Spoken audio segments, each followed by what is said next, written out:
All right. How's everybody doing today? Hotep.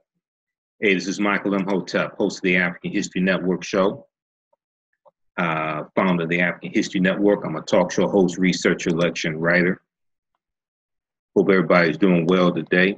It is Wednesday, July 25th, 2018. All right. And wanted to talk about this topic here. This deals with teaching and understanding the transatlantic slave trade, what they didn't teach you in school. And it deals with a recent study that shows how the history of slavery is oftentimes being mistaught in our schools. And students are alarmingly misinformed as a result of this. And this has wide-ranging implications.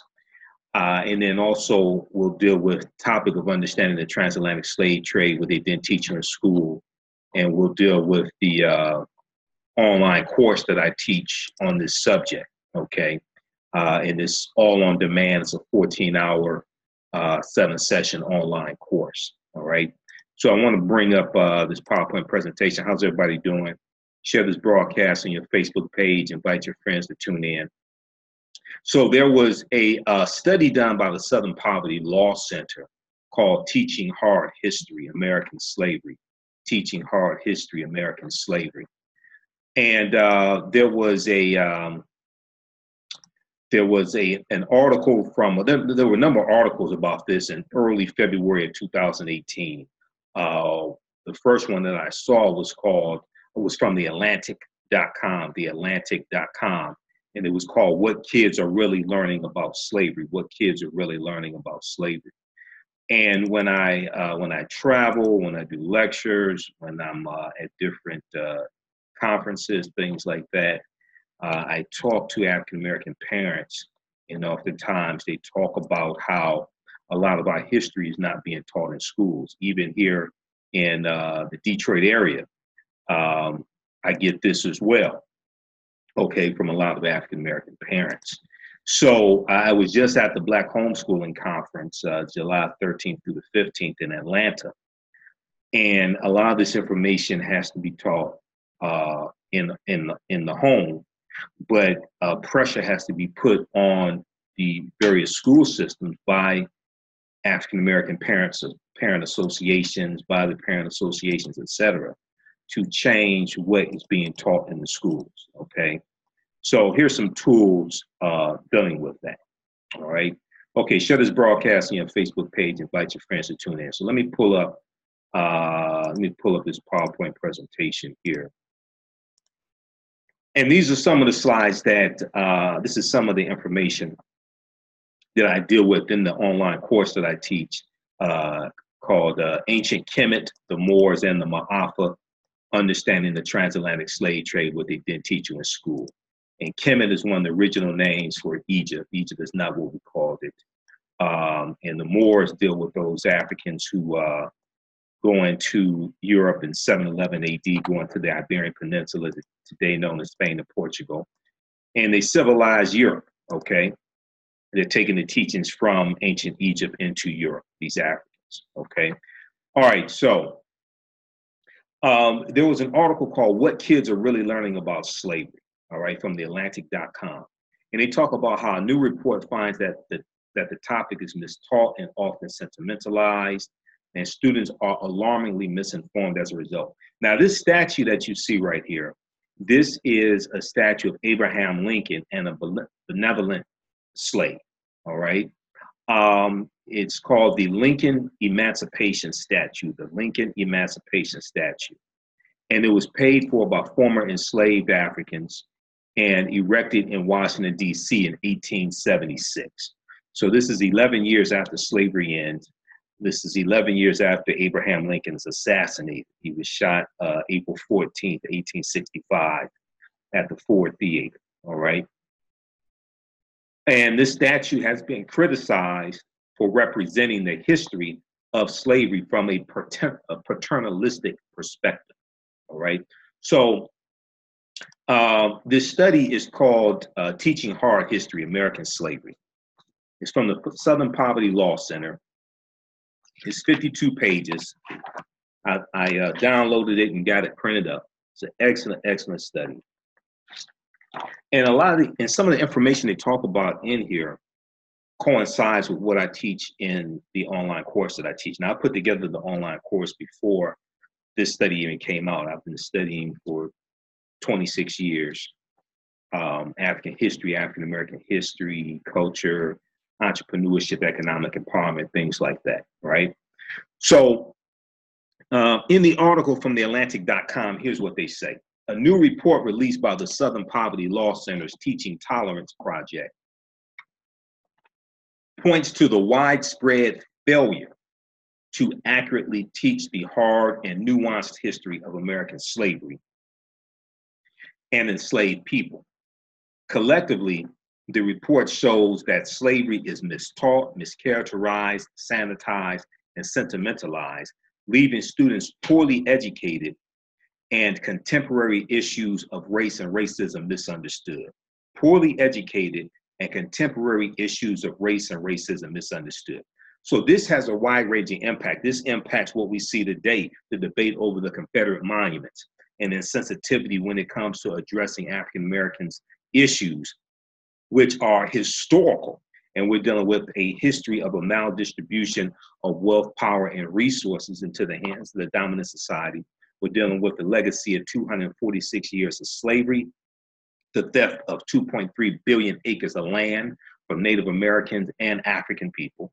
Because when you study our history, you see that African people were in this land that we call the United States of America, going back at least 51,700 years ago. This is tens of thousands of years before Native Americans even come into existence. We're dealing with the giveaway, the redistribution of hundreds of millions of acres of land. 250 million acres of land with the Homestead Act of 1862, signed into law by President Abraham Lincoln. 45 million acres of land with the Southern Homestead Act of 1866. 130 million acres of land with the Dawes Allotment Act, D-A-W-E-S, Dawes Allotment Act of 1887, okay? So almost all this land exclusively goes to Europeans, including white peasants, white immigrants coming into this country. All right, so this has wide-ranging impact, and it involves the debate over the Confederate monuments also.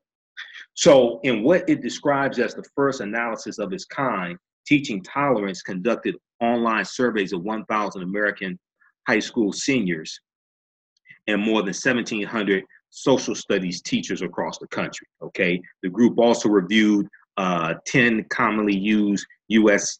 history textbooks and examined 15 sets of state standards to assess what students know, what educators teach, what publishers include, and what standards require vis-a-vis slavery, all right? So they surveyed 1,000 high school seniors, 12th graders. Only 8% of the 12th graders surveyed, only 8% could identify slavery as the cause of the Civil War. Only 8% could identify slavery as the cause of the Civil War, all right? Only 32% correctly named the 13th Amendment as the formal end to U.S. slavery. It took a constitutional amendment to formally end slavery. Only 32% of high school seniors knew this, all right? And then 35% thought that it was the Emancipation Proclamation, which did not free the enslaved Africans. That was January 1st, 1863, did not free the enslaved Africans. And only 46%, less than half, could identify the Middle Passage as the transport of enslaved Africans across the Atlantic Ocean to North America. So read this article, What Kids Are Really Learning About Slavery, from theatlantic.com, what kids are really learning about slavery. All right, so this is extremely, extremely important. And then when we look at studies like this one dealing with the impact of African-American girls understanding their history and culture and how it impacts their performance academically. There was an article from theroot.com that dealt with this study. New studies find that positive feelings about Blackness improve academic performance for Black girls. There was an article in the Journal of Blacks in Higher Education. It was a study done by Sharita Butler Barnes, professor at Washington University in St. Louis. And this study finds that young African-American women with strong racial identity, are more likely to be academically engaged, curious, and persistent. Not a strong identity with Cardi B, not a strong identity with Nicki Minaj or somebody on Love and Hip Hop. With strong racial identity, when they have a good understanding of their history and culture, this improves of their performance academically, okay? So check out this article from theroot.com. New studies find that positive feelings about Blackness improve academic performance for Black girls. And when we are trying to get the curriculums changed in our schools, etc., we need to take the evidence with us to the school board meetings, what have you. We need to take the evidence with us, okay? A lot of times we'll go in with feelings and emotions. We need to go in with facts and evidence. Okay, so some of the things that they talk about, they lay out in the study, they lay out seven problems with the way that slavery is taught, okay? And that's on page 10. And some of you can probably identify with this, all right? How's everybody doing? Share this broadcast on your Facebook page. Invite your friends to tune in. This is Michael Imhotep, founder of the African History Network, host of the African History Network show. And you can register for the online course that I teach. It's all on demand. Watch at your own pace.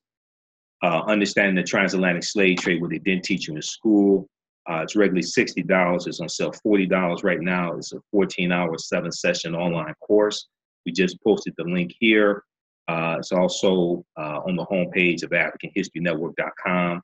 And even better, we have a 10-course online bundle pack, a 10 online course bundle pack, all on demand, on sale $60, regularly $130. It includes understanding the transatlantic slave trade, what they didn't teach you in school. It also includes great African women in history, the mothers of civilization, African-American resistance in the era of Donald Trump, voter suppression, reparations, and how elections have consequences, and some other presentations, some other online courses as well. They're all on demand. Watch from around the world. They're on sale $60, regularly $130. So click on the link there, or it's at AfricanHistoryNetwork.com. If you need me to post the link again, let me know. So here's some of the problems with the way that it's taught in schools. And actually, I can bring this up here. I can show you the actual study because I have it brought it up. Okay, page 10. So let's flip over here and see, I'm using Zoom. Let's flip here and show you that. All right, so here we go. Now, what's interesting here, there was a study done in 1930s and 40s, all right? And what it says here on page 10 of this study is referencing this picture that you see of this African-American woman. In the 1930s and 40s, the Works Progress Administration and Farm Security Administration photographed the daily lives of thousands of formerly enslaved people, thousands of former slaves, tenant farmers, and sharecroppers. This photograph of a woman born in enslavement was taken in Greensboro, Alabama in 1941, okay? So the same year that the U.S. got involved in World War II, 1941, you still had African Americans living who were former slaves. Imagine that, okay? 1913 is when Harriet Tubman dies, former slave. 1915 is when Booker T. Washington dies, former slave. Okay, 1941 is not that long ago. That's less than 100 years ago. You still have former slaves living. But they talk about 7 key mistakes that are made in teaching slavery. One, we teach about slavery without context, preferring to present the good news before the bad news. So they'll talk about Harriet Tubman and the Underground Railroad without talking about why the Civil War was fought, or really understanding slavery and why the system of slavery was created. Number two, we tend to subscribe to a progressive view of American history that can acknowledge flaws only to the extent that they have been addressed and solved. Okay, our vision of growing ever, quote unquote, more perfect stands in the way of our need to face the continuing legacy of the past. Now, some of you watching, you've seen some of these mistakes in the way that this type of history is taught in your children's schools, okay, or you may have been taught incorrectly as well. Number three, we teach about the American enslavement of Africans as an exclusively Southern institution. No, it was not. There was slavery going on in northern states. Now, the northern states are going to be the first ones to abolish slavery, okay? But it was in northern and southern states, northern and southern, or it was in all of the 13 colonies. While it is true that slavery reached its apex in the South during the years before the Civil War, it is also true that slavery existed in all colonies and in all states when the Declaration of Independence was signed, 1787. And I'm sorry, 1776, 1787, U.S. Constitution, September 17, 1787. I'm talking about 1776, Declaration of Independence, July 4th and August 2nd, because 52 of the 56 signers of the Declaration of Independence did not sign it till August 2nd, okay? When the Declaration of Independence was signed, and that it continued to be interwoven with the economic fate of the nation long into the 19th century. Number four, we rarely connect slavery to the ideology that grew up to sustain and protect it, white supremacy. So a lot of times when slavery is taught, it's taught like that's something that happened over 150 years ago. But the legacy of slavery is not dealt with. The concept of slavery and the institution of slavery comes out of the ideology of white supremacy. And white supremacy is a legacy of slavery as well, okay? And because of a system of white supremacy and racism, slavery is able to take place. Racism is a system of advantage and privilege distributed based upon race, which comes out of the ideology of white supremacy.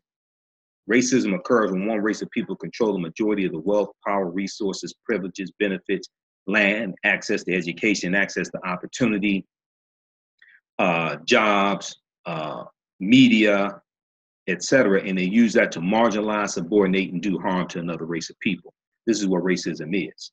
We see the foundation of racism in this country. We can go back to 1638 in the colony of Maryland and what's known as the doctrine of exclusion. Dr. Claude Anderson talks about this in Black Labor, White Wealth. The doctrine of exclusion stated that Negroes should never be permitted to enjoy the fruits of white society. It's later going to be expanded and adopted by other colonies around 1665. And it stated that Negroes should be relegated to a non-compensated, non-competitive managed workforce for the comfort building of white society. This helped to lay the foundation of slavery in this country, okay?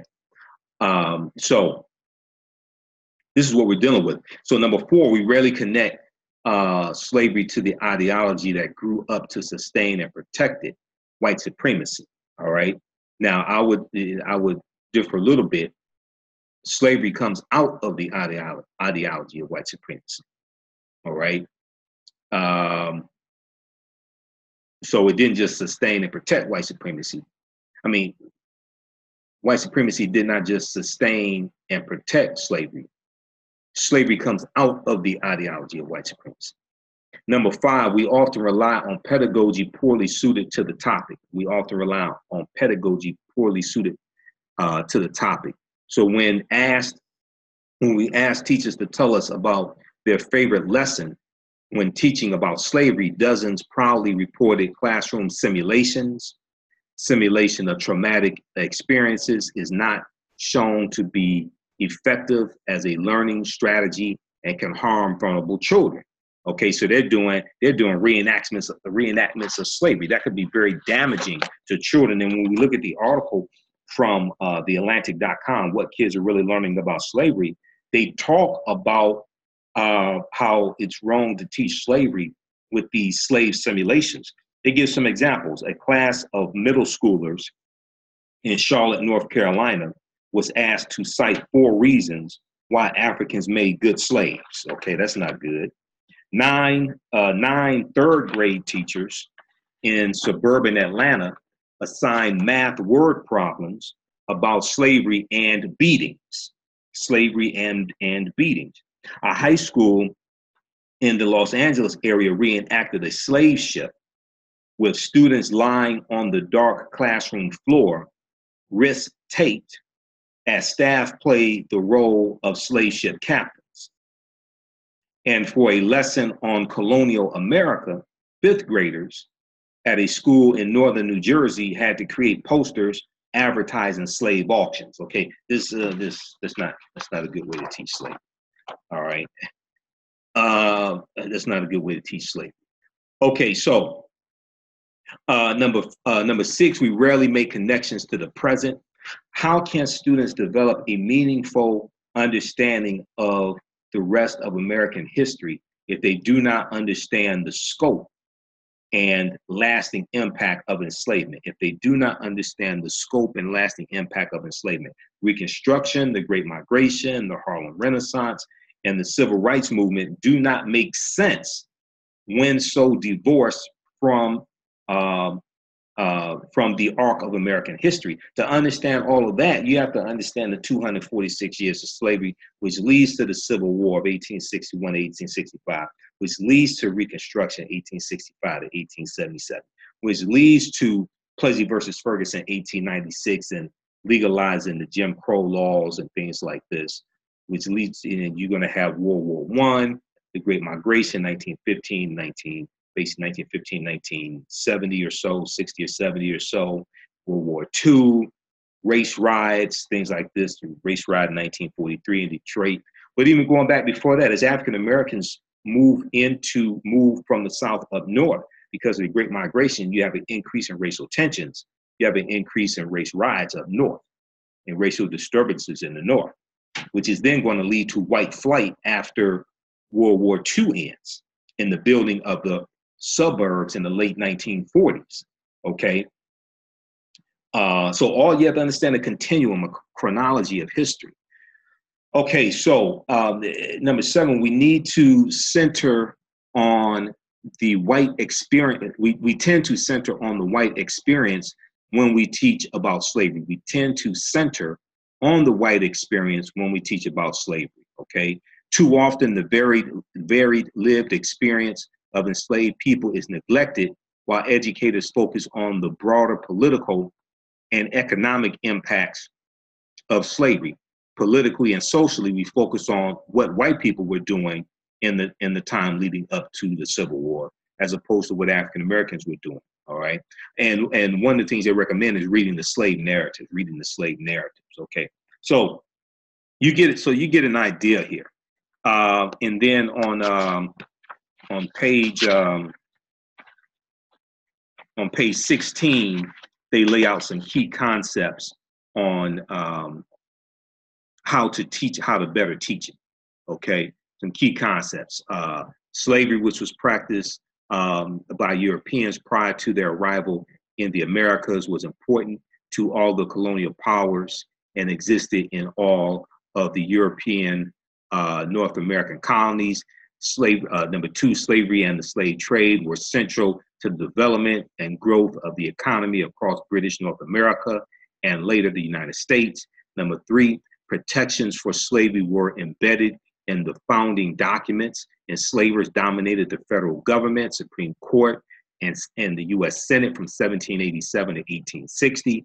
Number four, slavery was an institution of power. Slavery was an institution of power, okay?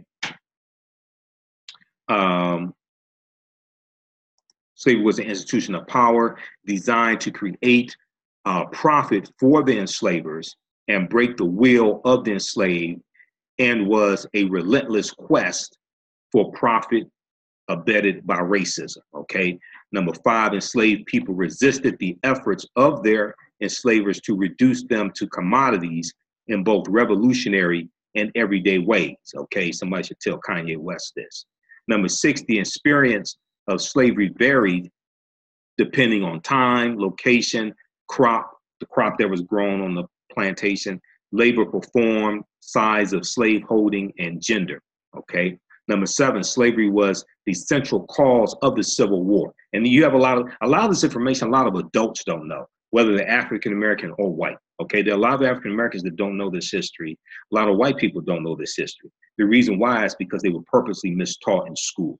They were purposely mistaught in school. Okay, a lot of African Americans can't tell you when the Civil War was fought, when it started, when it ended, why the Civil War was fought, things like this. There are many African Americans who think that the U.S. Constitution says we were 3/5 of a human being, and that's not what it says. If you read Article 2, Section 2, Clause 3 of the U.S. Constitution, Article 1, Section 2, Clause 3 of the U.S. Constitution, known as the 3/5 Compromise of 1787, when you actually read it, it does not say that we were 3/5 of a human being. It's dealing with how you count the enslaved population for the purpose of taxation and apportionment. And apportionment dealt with determining how many seats in the U.S. House of Representatives slaveholding states would have, okay, or states would have. So they're trying to figure out how many seats, how do we count the enslaved population? Do we count half the population, 3/4 of the population, or 3/5 of the population to determine how many seats in the U.S. House of Representatives these southern states are going to have? So it's just a total misunderstanding of history, okay? So let's go back to the PowerPoint presentation. So I want to show you that. You can check out that study yourself. SPLcenter.org, SPLcenter.org, Southern Poverty Law Center, and we'll post a link here on the thread of the broadcast. Okay, it's called Teaching Hard History, American Slavery. Teaching Hard History, American Slavery from the Southern Poverty Law Center. Excellent study. A lot of good information and a lot of good resources. And if you do homeschooling, this is information that you can use in homeschooling African American children also. Okay, so let's go back over to the PowerPoint presentation. It should be up. Let me see if we can bring it up here. Let's bring it back up here. All right, how's everybody doing? Post your comments here. We'll come to you in just a minute. And then also, this online course that I teach, Understanding the Transatlantic Slave Trade, what they didn't teach you in school. It's on sale right now. We have a 48-hour sale running through Friday, July 27, 2018. This online course, all of these are on demand. This one here is on sale, $40, $60.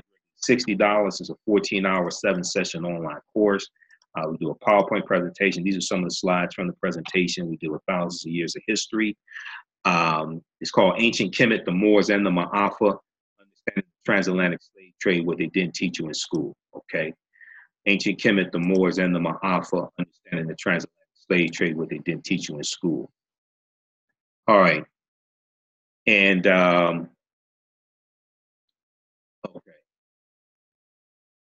And then we have it, we also have a bundle pack where you get 10 courses in the bundle pack on sale.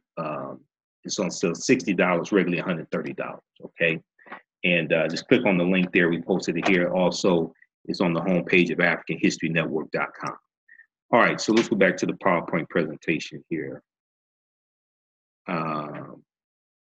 Let's see, okay. So here's some of the things that we deal with in the online course, okay? We deal with what was the transatlantic slave trade, okay? What were some of the events that led to the transatlantic slave trade starting?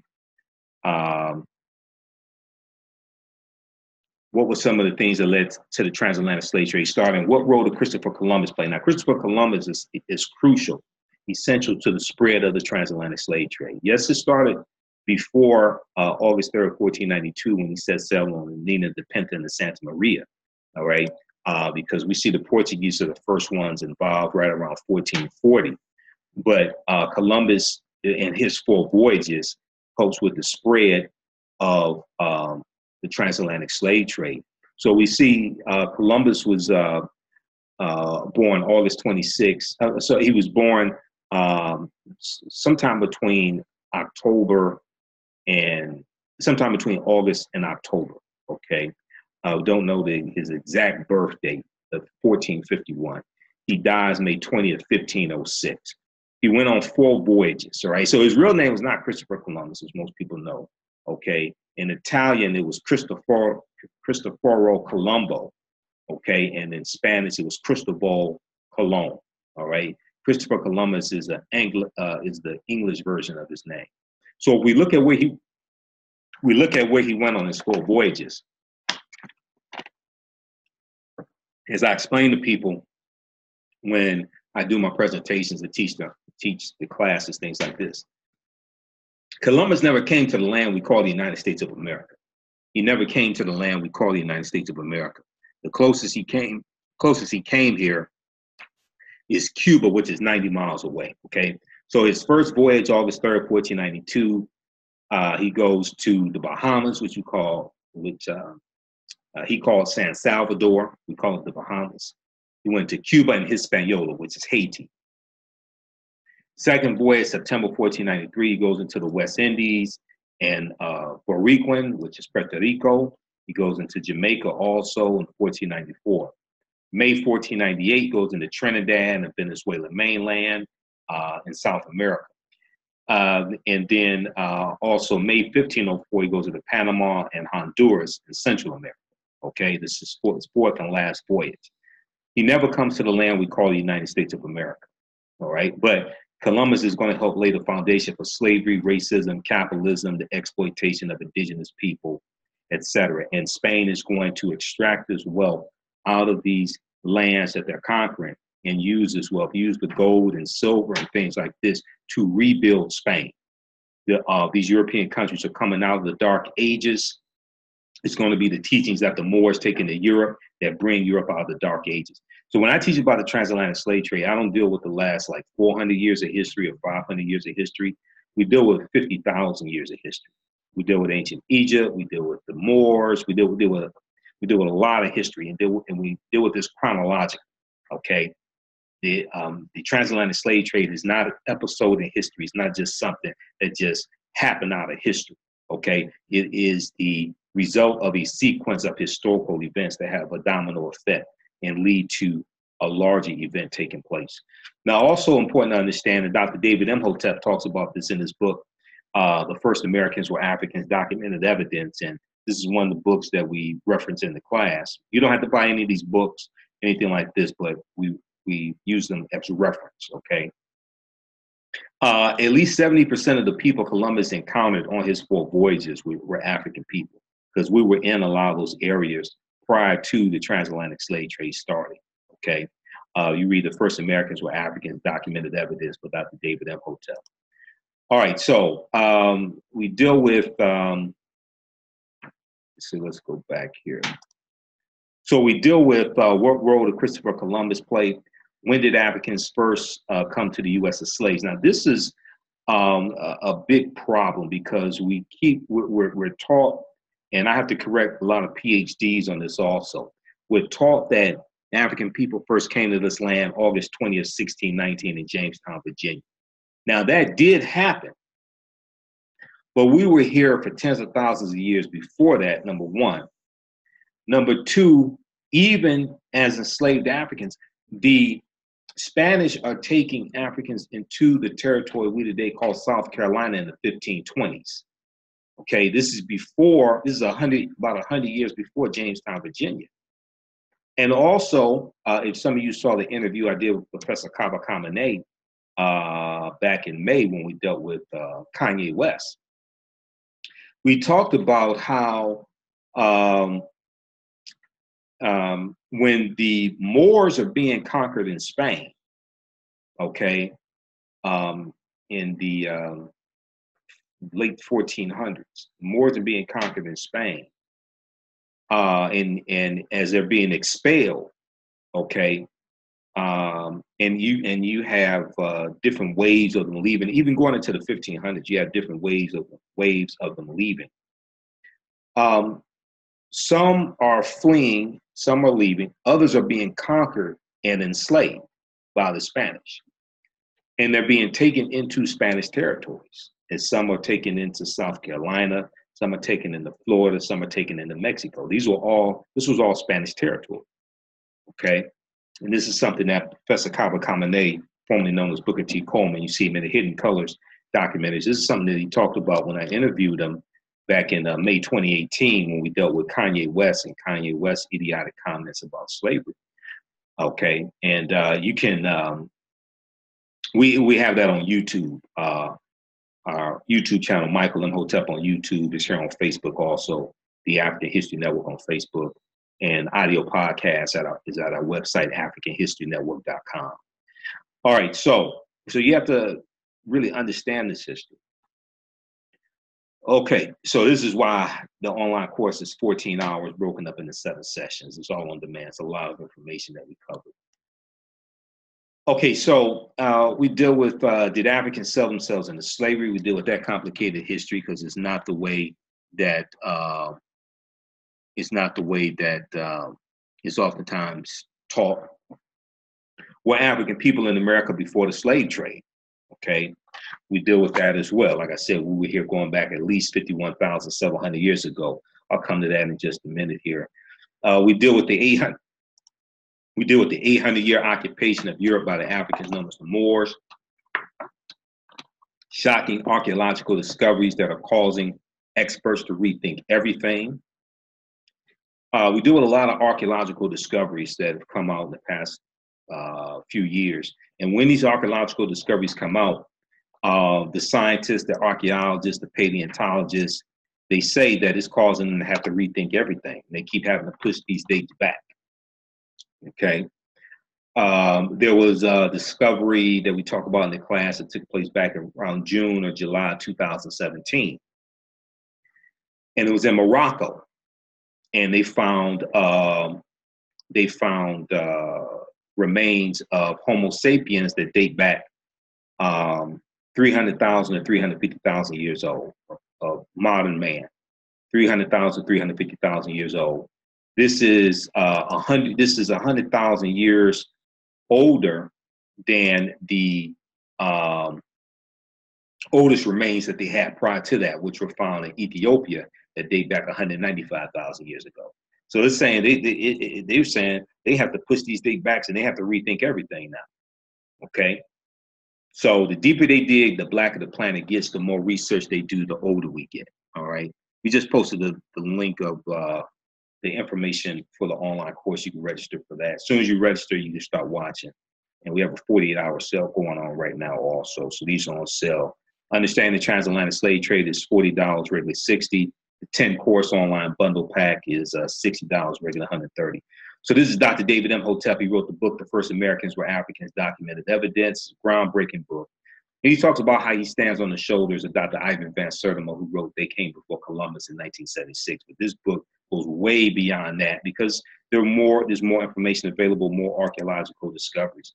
So on page 14 of the book, he deals with an African presence found in Allendale County, South Carolina, that dates back at least 51,700 years ago. They found 13 pieces of evidence, okay, 13 different disciplines. Here's what they found. They found artifacts, architecture, campsites, carvings, Egyptian writings, footprints in lava, genetic M174 D haploid groups dealing with DNA and genetics, linguistics, paintings, skulls, skeletons, structures, and tools. 13 different disciplines, thoroughly documenting an African presence in this country going back at least 51,700 years ago. So this was the Khoisan. Khoisan had the oldest DNA on the planet. They're the ancestors to the Ainu and the Twa. They went all around the world, okay? And they were here in this land. Now, this does not mean the transatlantic slave trade did not happen. This does not mean the transatlantic slave trade did not happen. You have to understand the chronology of history. This does not mean that we did not originally come from Africa. Yes, we did. We just came from Africa much farther back than we thought. It was tens of thousands of years ago that African people first came to this land, as opposed to 400 or 500 years ago. All right. And then check out this article also. Now, this is from ScienceDaily.com. ScienceDaily.com. This is Dr. Albert Goodyear, who's an archaeologist at the University of South Carolina. New evidence puts man in North America 50,000 years ago. New evidence puts man in North America 50,000 years ago. This deals with his discovery. And this is a summary of what the article says. Radiocarbon tests of carbonized plant remains where artifacts were unearthed last May along the Savannah River in Allendale County by University of South Carolina archaeologist Dr. Albert Goodyear indicate that the sediments containing these artifacts are at least 50,000 years old, at least 50,000 years old, meaning that humans inhabited North America long before the last ice age, okay? So this is from 14 years ago. This is from November 18th, 2004. Most of our people never heard of anything like this before. Most white people never heard of anything like this before, okay? So these are some of the archaeological discoveries that we deal with in the course. We talk about the lost city of Egypt called Tanis Heraklion that is believed it was built around 8th century BC, but about 1,200 years ago, it was swallowed into the sea. I think it was about 1,200 years ago. Tanis Heraklion, lost city of Egypt, lost for 1,200 years. Yeah. So it was swallowed into the sea, swallowed up by the sea about 1,200 years ago. Okay. And you read this article from news.yahoo.com, April 30th, 2013. They talk about this discovery. Sunken Egyptian city reveals 1,200-year-old secrets. And they talk about how they found 16-foot tall statues, 700 anchors, countless gold coins, and smaller artifacts. And these are some of the statues they found at the bottom of the sea in this discovery, okay? So this city, and I did some research on this city, up until this discovery, they basically thought the city was basically mythology because they had no hard evidence that this city existed, Tanis Heraklion. This city disappeared about 1,200 years ago. So these are some of the statues. They found statues of Isis all set at the bottom of the sea. This is a broken bottom portion of the statue with 2 legs. Probably it's coming out of ancient Kemet, ancient Egypt, maybe of an Asubiti or Pharaoh. Okay. These are the horns. Look at the horns of Heru, Hathor. Okay, one of the deities, one of the Neteru. All right. So this is stuff found at the bottom of the sea. Okay. This is this type of history that comes out. And before we can understand the transatlantic slave trade, we have to understand the 800-year occupation of Europe by the Africans known as the Moors, who are descendants of the Garamantes, who go into the Iberian Peninsula, today known as Spain and Portugal, 711 AD. And they're taking the teachings from ancient Egypt, from ancient Kemet with them. This is how you get structures like the Washington Monument, because the Washington Monument is 555 feet tall. It's known, the Greeks call it an obelisk, but it's really a tekhen. And there were about 1,200 tekhenus throughout ancient Kemet, ancient Egypt. All right, they've been taken to different parts of the world. A lot have been destroyed, but they've been taken to Paris, France, and Istanbul, Turkey, and Vatican City, things like this. They've been stolen. It's the theft, like in movie Black Panther, they had the scene in the British Museum, and Killmonger said, did you pay a fair price for these artifacts, or did you just take them? Okay, so you just have the theft of African history, culture, artifacts, things like this, right? But this is a symbol of resurrection. It comes from the story of Asar, Aset, and Heru, who the Greeks called Osiris, Isis, and Horus. And the teachings that the Moors take into Europe are going to lay the foundation for what we call Freemasonry, because the Moors are taking teachings from ancient Egypt, ancient Kemet into Europe, and they're teaching Europeans. This is going to be the knowledge that the Knights Templar get, who were formed in 1118 AD during the Second Crusade. And when they're disbanded, you have a group rounded up in 1307, October 13, 1307, in France, but they're going to be disbanded, and these teachings go underground, and they resurface as the Scottish Rites of the Freemasons and the Rosicrucians and things like this, okay? These different secret societies or societies for secrets, all right? And we know when we look at Freemasonry, right, it's important to understand that, because the word Mason is derived from the Latin words mass and sun. The word Mason is derived from the Latin words mass and sun. And Mason means child of light, and expresses the desire to pursue light, which is a metaphor for the sun, which symbolizes knowledge. Okay. The term child of light or sons or daughters of light was first used to identify students who had completed 42 years of study in the temples of ancient Kemet or ancient Egypt. All right. Many Masonic temples were modified or modeled after the temples of Kemet, places where light knowledge was imparted in a series of steps or degrees. So, historically, light has been associated with knowledge. And even if you watch a cartoon today, a cartoon character, right, gets a bright idea, bright associated with good knowledge, a bright idea, a light bulb goes off over the cartoon character's head, or in the comic book, something like this. So light is being associated with knowledge. And when you understand what the Moors were doing, the Moors took the light from ancient Kemet, from ancient Egypt, into Europe. Europe was the dark continent. Africa was not the dark continent. Europe was in darkness. Europe had the dark ages, okay, because of the crushing of the western portion of the Roman Empire in 476 AD by the Vandals and the Visigoths, two groups of barbarians, the Vandals and the Visigoths. So it's going to be the teachings that the Moors take into Europe that brings Europe out of the dark ages. It saves Europe, okay? And these are going to be the teachings coming from Africa, specifically ancient Kemet, ancient Egypt, the Nile Valley region of Africa, okay? And Egypt still is in Africa, is still part of Africa, for those who may not know. Oh, all right. And when we look at the concept of getting your credentials in a series of steps or degrees, and when you go to college, you get degrees, associate's degree, bachelor's degree, master's degree, PhD, etc.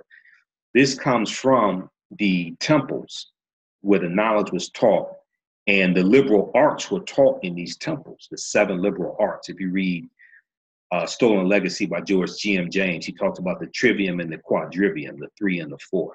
Okay, so they're teaching rhetoric, they're teaching logic, mathematics, things like this, right? Read Stolen Legacy by George G.M. James. Also read Egypt on the Potomac by Tony Browder, because Browder breaks down a lot of this information in Egypt on the Potomac. In this book, you can check out pages 18 and 32, but this book deals with, this is one of the books we reference in the online class. But this, his book deals with how the layout of Washington, D.C. is based upon ancient African principles coming out of ancient Egypt. How the layout of Washington, D.C. And we know that 50 of the 56 signers of the Declaration of Independence were Freemasons. So Freemasonry and this knowledge is incorporated into the layout of Washington, D.C. We know Benjamin Banneker was the surveyor for the design of Washington, D.C. All right. He was a master astronomer, master mathematician. And also 13 of the 39 signers of the U.S. Constitution were Freemasons as well. Okay. So this is some of the information we deal with. We talk about the Asar, Aset, and Heru, who the Greeks called Osiris, Isis, and Horus. They're also known as the First Holy Trinity. Some of this information may go outside the circumference of some people's awareness, but to understand the existence of something, you first must understand the pre-existence of existence. To understand the existence of something, you first must understand the pre-existence of existence. So when you study the mythology, when you study the story, you know, Aset is a virgin who gives birth to the baby Heru on December 25th. He's born of an immaculate conception. We're dealing with a retelling of stories, okay? And this story goes back to at least 3300 BC in ancient Nubia, or what we call Ta-Nehisi. We see a theft of Aset or Isis in the superheroine from DC Comics, The Secrets of Isis. And this is the DVD cover, the box cover from the complete DVD series of The Secrets of Isis that used to come on Saturday mornings in the 1970s on CBS. They had the Shazam and Isis hour. I know because I used to watch it. And I still have comic books from the 70s that promote this show. So when we're sitting there watching this woman and they're telling us that her powers come from ancient Egypt, right? We don't know she's a copy of an African goddess, an African deity. We're sitting here watching this cultural theft, and it's being reinterpreted like Europeans created this themselves, and they're showing how great she is and things like this, right? And we're just sitting there, mesmerized by it. We don't know that this is a copy of an African woman, and this is a theft of our history and culture, because Egypt was presented to us as if the Egyptians were Europeans, not Black Africans. All right. So from the story of Asar, Aset, and Heru, who the Greeks called Osiris, Isis, and Horus, the first Holy Trinity. From that, you get the Black Madonna and Child. And the Black Madonna and Child was worshipped all throughout Europe. During the Dark Ages, it's worshipped all throughout Europe. But with the rise of white supremacy, as Europeans come out of the Dark Ages, start to circumnavigate the globe, start conquering people's land, taking control of people's land, their resources, they start building up Europe, and they're going out because of manifest destiny, and they're conquering people's lands. They think because they're Christians and other people are not, this gives them the authority to conquer people's lands. When you look at the Treaty of Tordesillas, about 1493, 1494, the Pope tells Spain and Portugal to go out and conquer the non-Christian world. The Pope divides the non-Christian world, divides it between Spain and Portugal, and tells them to go out and conquer the non-Christian world. So they think they can do this because of manifest destiny, because they're Christians. And when you have a rise in white supremacy, you have a rise in these European powers, and they're starting to rebuild themselves, rebuild their nations, and acquire wealth. You have a rise in the European phenotype. You have a rise in the superiority of the European phenotype, European culture. So you have these traditional African images that get reinterpreted as European images. So Michelangelo paints the Sistine Chapel, and he uses his relatives as models for Adam and Eve and for God. He reinterprets them as being European. You have the Black Madonna and Child that gets reinterpreted as the white Mary and Jesus. Now, what's interesting is that the constellation in the sky of Virgo, the constellation of Virgo, originally in ancient times, that was Auset or Isis. But the word Virgo is Latin for virgin. Look up the word Virgo in the dictionary, is Latin for virgin. Okay? So you have the Virgin Mary, you have Auset, the Virgin, Isis. All right. Okay, and then we deal with why Christmas is celebrated on December 25th, because nowhere in the biblical text does it say that, nowhere in the biblical text, number one, does it mention the celebration of Christmas, and nowhere does it say, this may go outside the compass of some people's awareness, but if you find it in the actual biblical text, let me know. Nowhere in the biblical text does it say that Jesus the Christ was born on December 25th either, okay? What you have is a retelling of stories coming out of ancient Kemet that go around the world. And if we look at this here, I'm not sure how well you can see this, but this is from the book from the American Bible Society and Time Home Entertainment, Time Life Books, Time Home Entertainment. It's called The Life of Christ.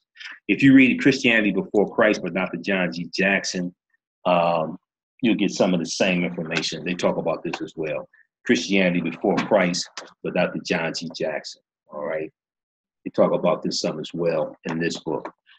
But this book came out about 2011.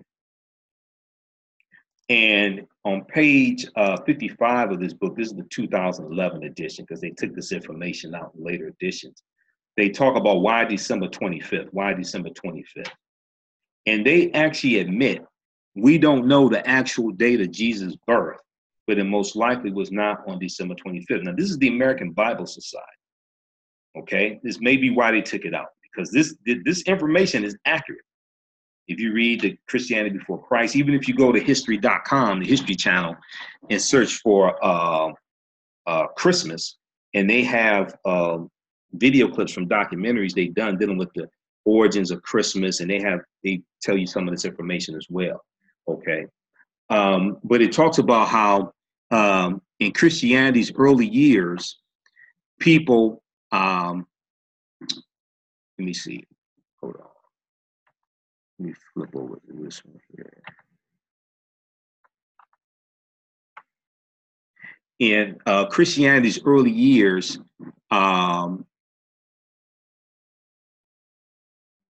it talks about how people didn't celebrate, didn't know when Jesus' birthday really was, okay, or what should be celebrated. Some Christians were against observing it at all, okay, because they did not want Jesus compared to Herod or Pharaoh, okay. Now, Pharaoh is not a name. Pharaoh is a title. Which Pharaoh are you talking about? That should be a clue right there. Something's wrong. And then they talk about, so they did not want to compare it to Pharaoh or Herod, whose birthdays were commemorated, okay? But in the 4th century, Pope Julius I made it official. Christ's birth would be celebrated on December 25th, okay? December 25th, and this is hard to see, so I'm gonna pull out of here. Okay, this because I know it's hard for you all to see and actually read it. So I'll just go back to this big screen here. Let me, just give me a second. Let me grab the actual book because I can read it from there because that's hard to see. Hold on, I'll be right back.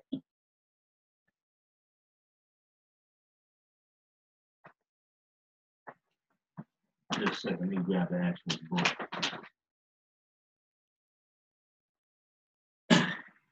All right. So this is the actual book right here. It's a little beat up. Okay. But here we go, page 55.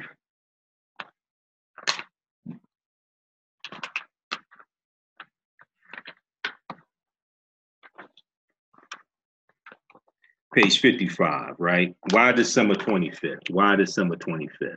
Okay. And it says, we don't know the actual date of Jesus' birth, but it most likely wasn't on December 25th. Nowhere in the biblical text, this may go outside the circumference of some people's awareness. Nowhere in the biblical text does it state that Jesus the Christ was born on December 25th. Nowhere in the biblical text does it mention the celebration of Christmas either, okay? And we'll post a link again for the online course that I teach, that this information is from, Understanding the Transatlantic Slave Trade, what they didn't teach you in school. Ancient Kemet, the Moors and the Maafa is also at AfricanHistoryNetwork.com on the homepage. It's a 14-hour, 7-session online course. It's all on demand. Watch at your own pace. Watch from around the world, okay? And then we have the 10-course online bundle pack on sale, $60, regularly $130. And this course is in there also. So we just posted the link there. You can register there. So December 25th was already considered the birthday of the Sun, S-U-N, not the S-O-N, but the S-U-N, okay? The Son of God, the S-U-N. Using the technology available at the time, ancient astronomers observed that on December 25th, the days started getting longer again. December 25th, the days started getting longer again. They recognized the date as the winter solstice, S-O-L-S-T-I-C, the winter solstice, when the sun is born again each year, okay? So when I teach about the history of Christmas, and I have a lecture, we have it on DVD at our website, AfricanHistoryNetwork.com, but it's called Ancient Kemet, the Winter Solstice and the History of Christmas, right? December 21st, the sun moves into its lowest point in its annual movement. It moves into its lowest point, and it moves into a constellation called the Southern Crux, C-R-U-X. Crux is Latin for cross, the Southern Crux, okay? And for 3 days, December 22nd, 23rd, 24th, it appears that the sun does not move. So it was said that the Son was hung on the cross and dead for 3 days. All right, the Son of God, S-U-N. Because crux is Latin for cross. This is a constellation. You can Google this, Southern Crux. Go to 1minuteastronomer.com. I have 2 astronomy books here that show the constellation of the Southern Crux. It looks like a cross. Crux, C-R-U-X, is Latin for cross. Then on December 25th, the sun moves 1 degree northward.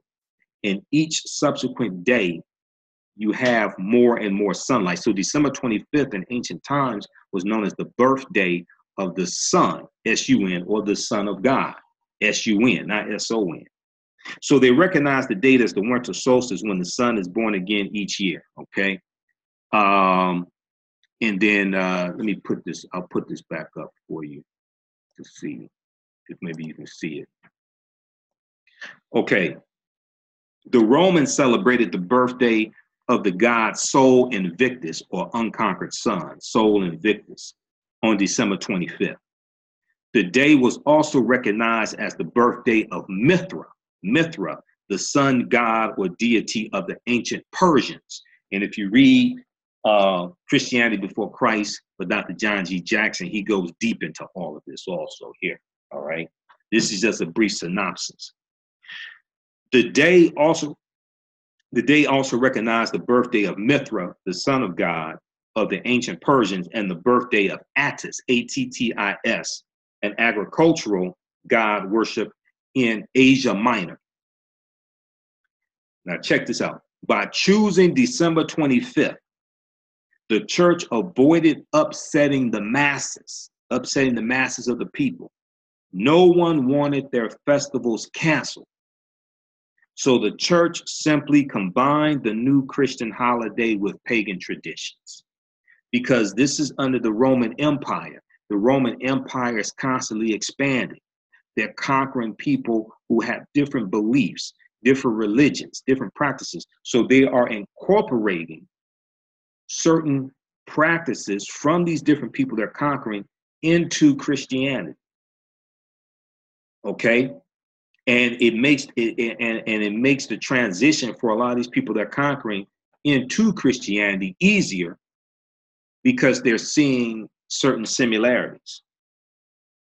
So it was in 345 AD that Pope Julius I decreed that December 25th would be the birthday of Jesus. Okay, it was 330. So it was 336 AD that they declared that Pope Julius I declared that they would celebrate the birthday of Jesus on December 25th.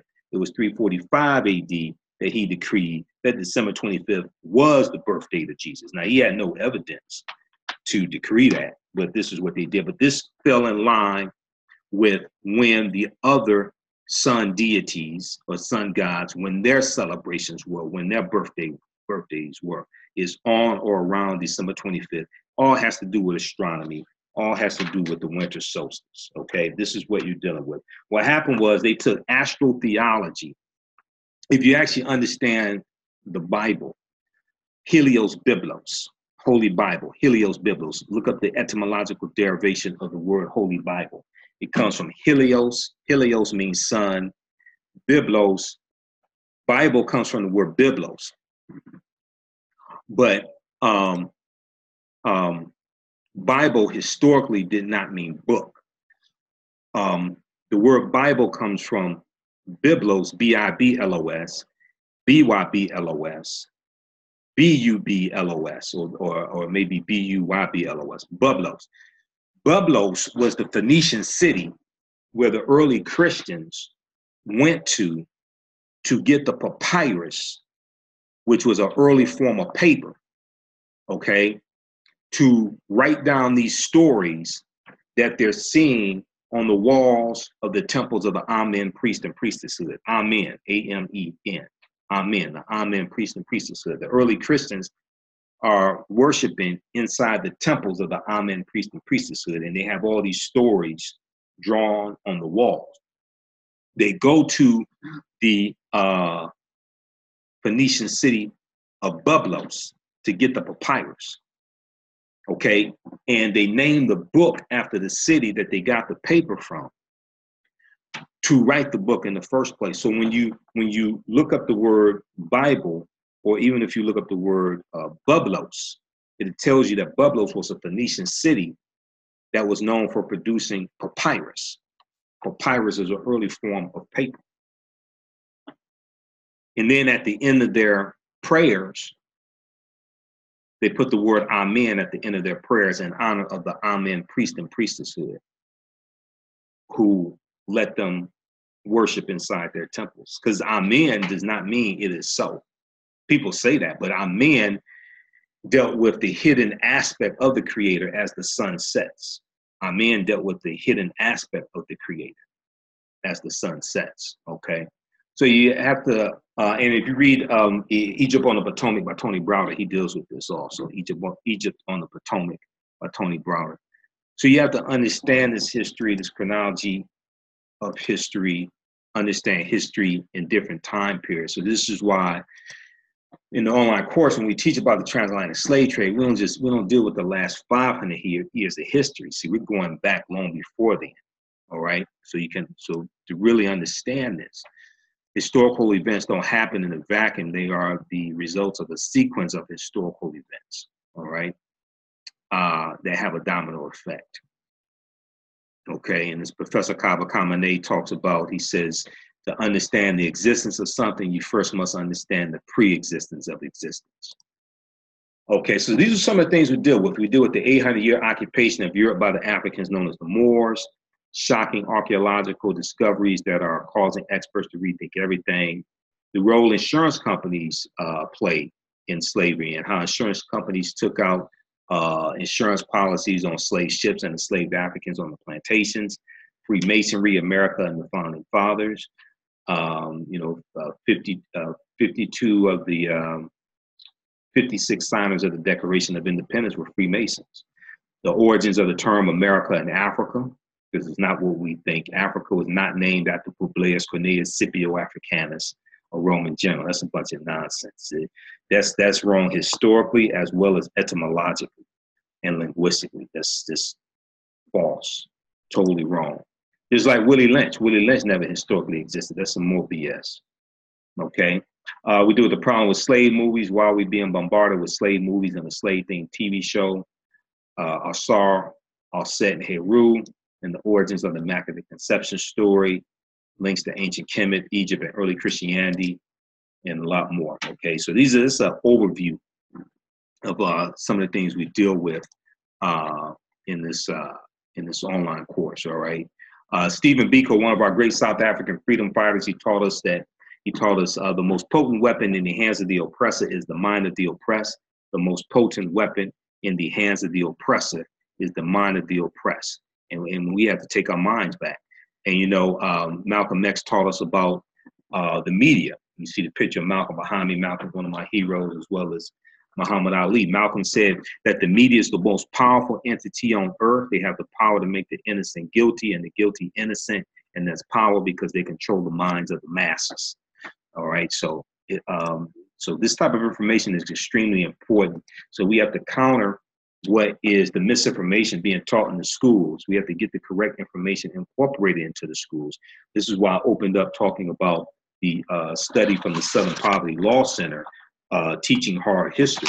Okay, Teaching Hard History, the 52-page study, which really talks about how the history of slavery is improperly taught in the schools. It deals with how to correct it, and a lot of the information they talk about needs to be incorporated. We deal with in our online course also. And we deal with a lot more. We go way beyond 500 years of history. All right.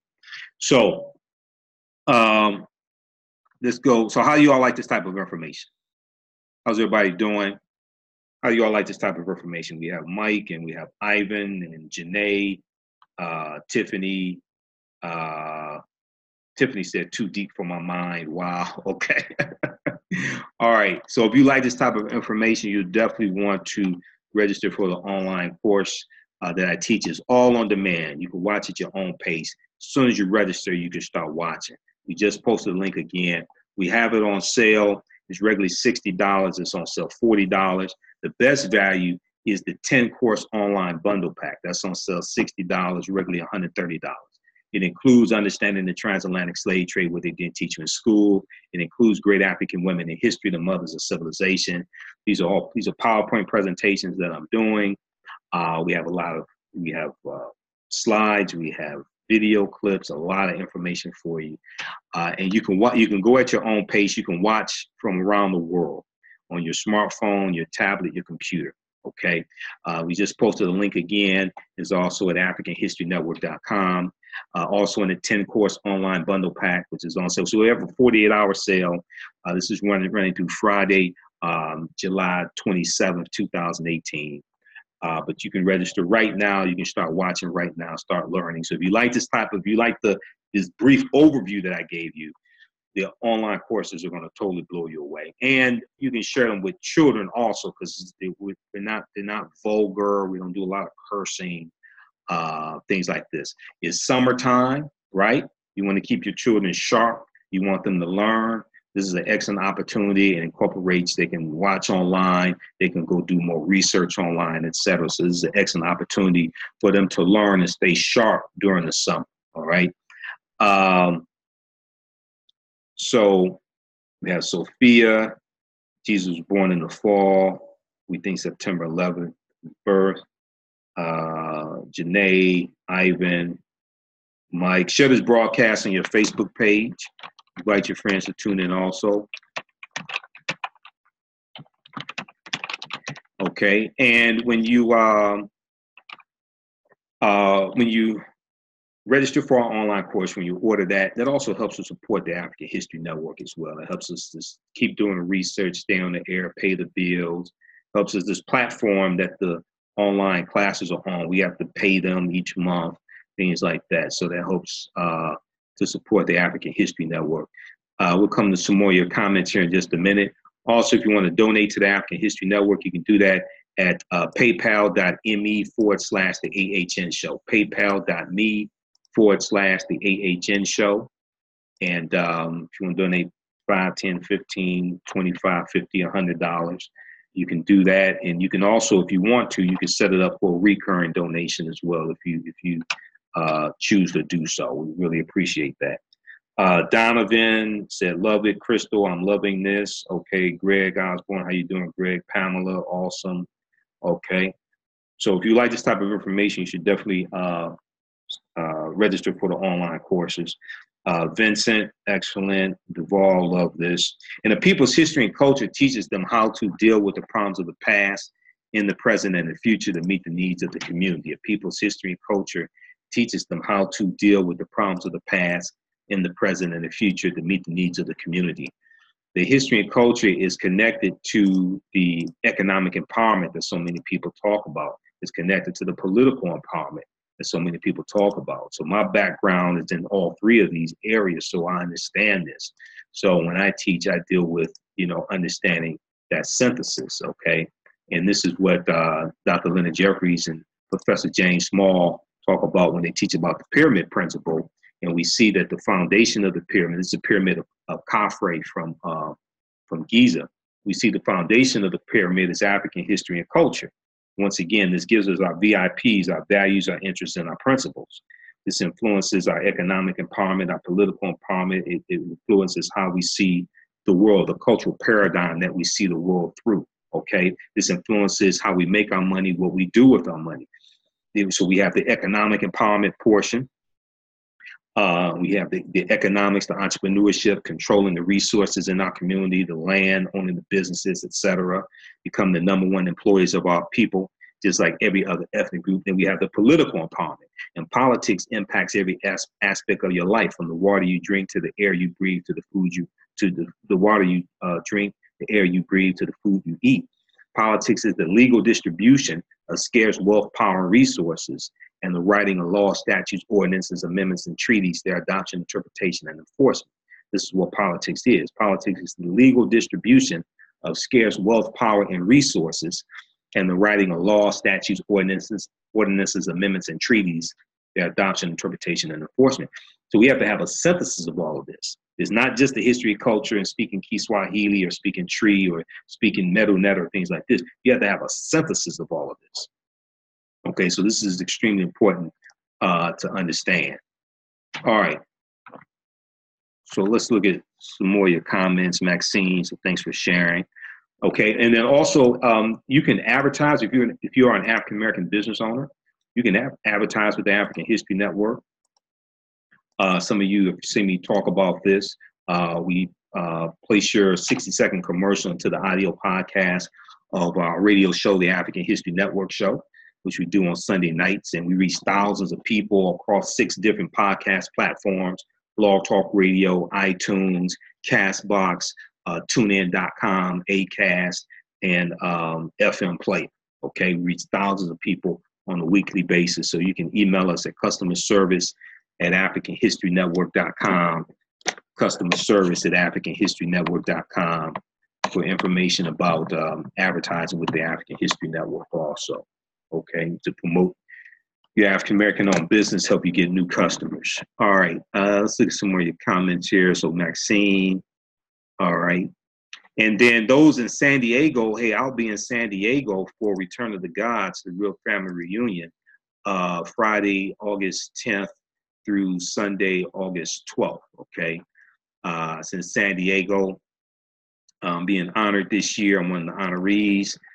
Come out for an amazement show of live hip-hop motivational speakers, live African dancers, martial arts demonstration, yoga, and award ceremony. You have Queen Afua, who's being honored this year, Professor Kaba, Kamene, one of my teachers, Booker T. Coleman. I'm being honored also. You have Michael Collier, comedian Michael Collier, as the host. It's a fantastic, fantastic event, okay? We just posted the link of the information here. There's a 3-day pass that you can purchase. It's $100, a 3-day pass, gets you access for all 3 days. We also have the information at AfricanHistoryNetwork.com, AfricanHistoryNetwork.com, okay? And you can also go to returnofthegodsent.com, returnofthegodsent.com. All right, let's see. Let's look at some more of your comments here. All right, I think I got all of them. All right. Well, look, we're going to get out of here. Thanks for tuning in. Share this broadcast on your Facebook page. Be sure to register for our online course. And the course bundle pack, the 10 online course bundle pack. Take advantage of this as well. We have a 48-hour sale going on. Be sure to follow us on our Facebook fan page, The African History Network. The African History Network. Listen to the African History Network show Sundays, 9 p.m. to 11 p.m. Eastern Standard Time. We broadcast on 9:10 a.m. the Superstation. Detroit, we broadcast on our Facebook Live page, and we have the podcast at AfricanHistoryNetwork.com and Blog Talk Radio, our Blog Talk Radio page, blogtalkradio.com/The African History Network Show. You can advertise with our podcast. Also, email us at customerservice@AfricanHistoryNetwork.com, okay? Hey, remember, at the African History Network, we focus on educating, empowering, and inspiring people of African descent throughout the diaspora and around the world, because right now it's correct wrong behavior. What you do for yourself, what you do to yourself, and what you allow other people to do to you and get away with is based upon what you think about yourself. What you think about yourself is based upon what you have been taught about yourself. What you've been taught about yourself is based upon everything you've read, heard, and seen about yourself. Right now it's correct wrong behavior. It's not over till we win. Wakanda forever. We'll talk to you next time. Peace.